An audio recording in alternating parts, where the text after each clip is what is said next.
quarter-final, 43-14.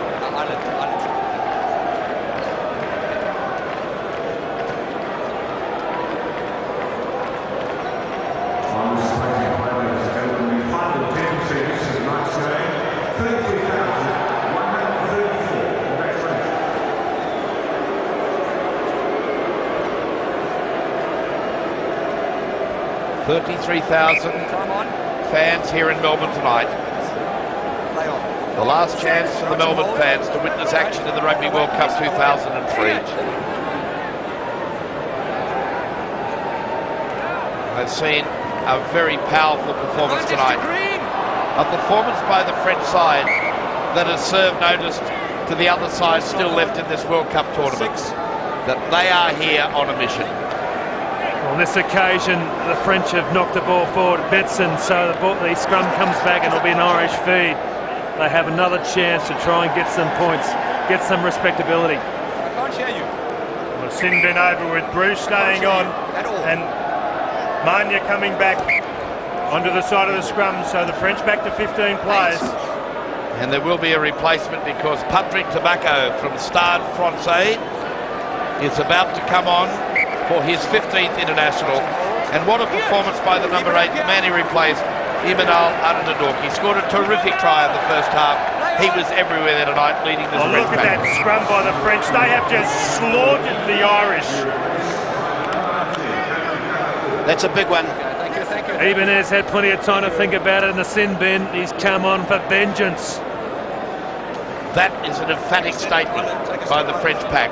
And does that not hurt not only the body but the pride of the Irish, especially a front row getting folded back over their second row? They are completely helpless when that happens and at the mercy of the opposition. Galtier has been wonderful tonight at the back of this French scrum that has dominated proceedings. 34 years of age, 63rd cap for his country. He was desperate tonight, Dan, to make sure that this wasn't going to be his last test for France. Well, we've talked about how quietly, efficiently and effectively and clinically the French have gone about it. They've been the silent assassins so far of this tournament, and whether or not it's Wales or England, they have put up the flag and said, beware, we're coming. Stu, for the fifth time in the tournament, they've scored 4 tries or more in each of the matches of the pool matches, so their strike power is enormous. It is, but they'll take out of this game an area of discipline. When Ireland have put a bit of pressure on in this last quarter, they've made mistakes, they've folded, but still their scrum goes ahead. Still they just keep, this is the first time I've seen them in 5 games actually lose a little bit of composure. And Simon, you back up that try-scoring potency with a brilliant goal kicker like the 21-year-old from Toulouse, Frederic Michalak. You've got the complete outfit. Well, it's a warning to the English or the Welsh for next week that anywhere from 50 metres out, this guy can slot them. Across the advantage line again, the French go. Michalak, wonderful skills. Dempsey's been very sound tonight for Ireland in that 15 jersey. Behind a losing side, he's hardly made a mistake. Maggs got it away for Humphries, back for Maggs again, that's good play. O'Driscoll, great body strength, great skills. Now they've turned it over, unfortunately. Now Betson takes it away for Dominici, the lightweight winger for France. And smashed to the ground and into touch. Yannick Brou coming back there, the reserve hooker for France. General play, the ball's come back accidental, so that's why we saw play on. Splendid tackle by Keith Gleeson on Dominici. And we see Bruzet far side down injured, and that's what the French don't want now. In the last 9 minutes of this game, they want to get out of it without injury. Good passing in between. O'Driscoll, he's going to keep fighting. Look at the brute strength he's got there, the power and the agility. Gets the one-handed pass away. Good skills all round by Easterby, Guy Easterby that is. But again it breaks down. Yeah, worry there for Olivier Bruzet. He played in the World Cup at 95 and 99 as well. And tonight has equalled the record of 15 games for the French at the World Cup by Abdelatif Benazzi. A man, Simon, that you have absolute respect for, Benazzi. One of the hard men, one of the hardest men ever in French rugby, Benazzi. Olivier Bruzet leaves the field.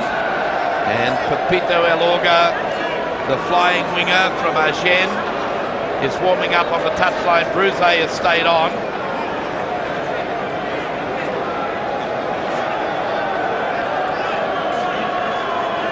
As we wait for Jonathan Kaplan to come across, getting a little bit of a technical assistance with his microphone. Just holds the game up for a fraction.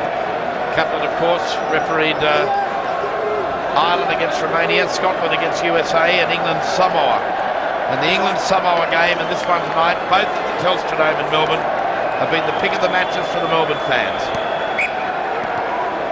And Bruzet finally relents and comes off the field. Now Keith Wood, kick and chase again by the hooker. This time it's in a touch on the full. That's what you're more adept about for front row forwards, Dan. You stick to the basics. Sometimes it helps. Can't remember me seeing you do that one. Rougeray in as flanker at the back of the line out. Yannick Roux, that throw is not straight. Humphries, advantage being played to the French. Betson, Liebenberg, Palouse goes over the top for the French. Now they go, Palouse goes over the top for the French. Now they go right hand side. Yannick Roux, replacement hooker for Ibanez. Now Michalak steps, darts and probes. Makes it available for his captain Fabien Galtier. Now Olivier Magna spent some time off the field when Ibanez was in the blood bin, in the sin bin. Galtier, Liebenberg. Just relentless pressure by the French.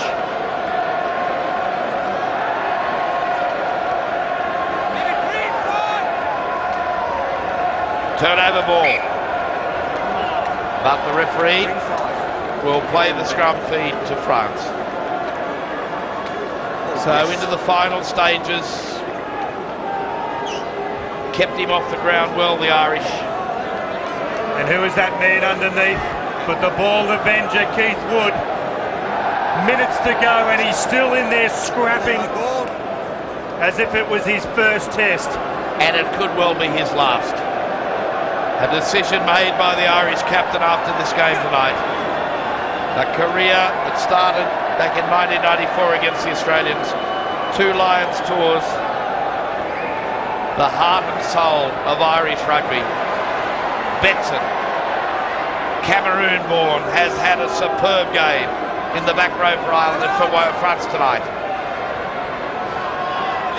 There's Magna at the breakdown again. Galtier, Michalak, Liebenberg. Wood affects the tackle. Palouse. Knocked forward by France. Let's get on your feet before you play. In fact, penalty for not staying on the feet. Here goes Keith Wood. Kicking down inside French territory. Dominici soccer skills.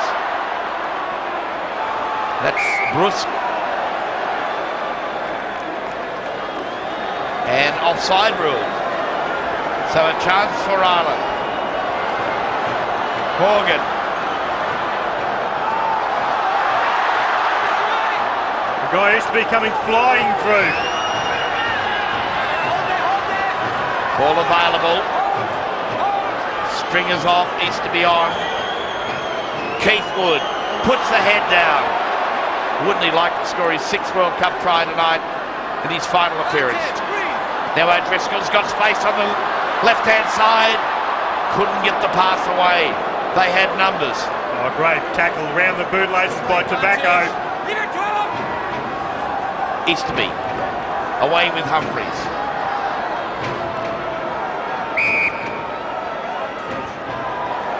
Penalty. Chance now for the Irish. Humphries. O'Driscoll held up, try. try for Brian O'Driscoll. The third for the Irish. And they have avoided the humiliation of their worst defeat in a quarter-final of the World Cup. That came against France in 1995, a 24-point loss. Well, the tanks are not empty in the Irish team. There's still a bit of petrol. They're not giving up. That's the second try for him, and what a great player.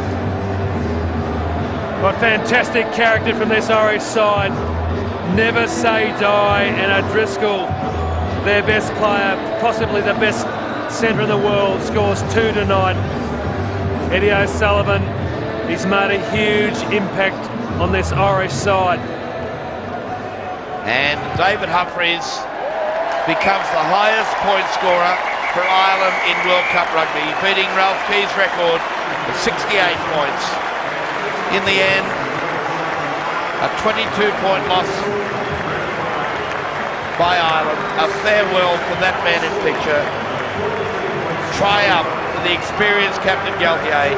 World Rugby says, Keith Wood, thanks for some memories that's lasted 9 years. He's been a superb player for the Irish. Tonight, they just couldn't live up to it. They trailed by 27-0. In the end, they were defeated by 43-21, although they outscored France 21-16 in the second half. 43-21, France go through to the World Cup semi-finals.